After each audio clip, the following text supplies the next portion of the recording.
নূর ভাইয়ের যে পরিণত হয়েছে একই পরিণত আমাদের জন্য অপেক্ষা করছে যদি আমরা নিয়ম পরিবর্তন না করতে পারি। দেশনেত্রী বেগম খালেদা জিয়ার যে পরিণত হয়েছিল আমাদের জন্য একই পরিণত অপেক্ষা করছে যদি আমরা নিয়ম পরিবর্তন করতে না পারি। নূরের পরিণতি আমাদের জন্য অপেক্ষা করছে বললেন হাসনাত আব্দুল্লাহ।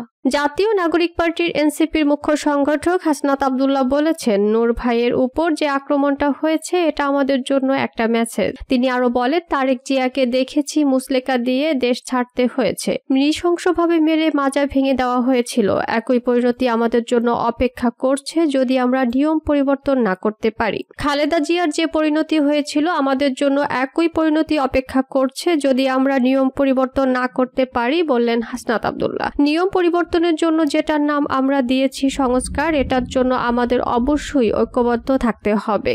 শনিবার 30 অগস্ট রাতে ব্রাহ্মণবাড়িয়ার বিজয়নগরের ছতরপুর স্কুল মাঠে আয়োজিত উঠানে নতুন সংবিধান শীর্ষক উঠান বৈঠকে প্রধান অতিথির বক্তব্যে এসব কথা বলেন তিনি। গণপরিষদ নির্বাচন, নতুন সংবিধান, বিচার ও সংস্কারের দাবিতে এনসিপির বিজয়নগর উপজেলা কমিটি এ উঠান বৈঠকের আয়োজন করে। হাসনাত আব্দুল্লাহ বলেন, আমাদেরকে এখন বলা হয় নির্বাচন বিরোধী। বিএনপি নির্বাচনের জন্য কথা বলছে, আমরা নির্বাচন সহ আরো 2টি বিষয়ের জন্য কথা বলছি। আমরা বলছি আমাদের নির্বাচনও লাগবে, আবার বিচার ও সংস্কারও লাগবে।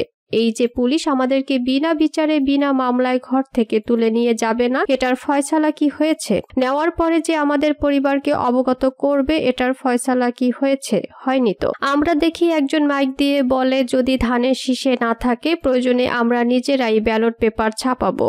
আমি বলছি না এটা একটা রাজনৈতিক দলের অবস্থান, আমি বলছি এটা অনেক রাজনৈতিক দলের মনস্তাত্ত্বিক বিষয়টা হচ্ছে এমন। এটা সবাই যে ধারণ করে আমরা বিশ্বাস করতে চাই না। হাসনাত আব্দুল্লাহ আরো বলেন, রুবিন ফারহানার সঙ্গে আমাদের একটা মনোমালিন্য হয়েছে, আমরা এসেছি, উনি ওনার লোক পাঠিয়েছেন, আমাদের এখানে কোনো সমস্যা হচ্ছে কিনা।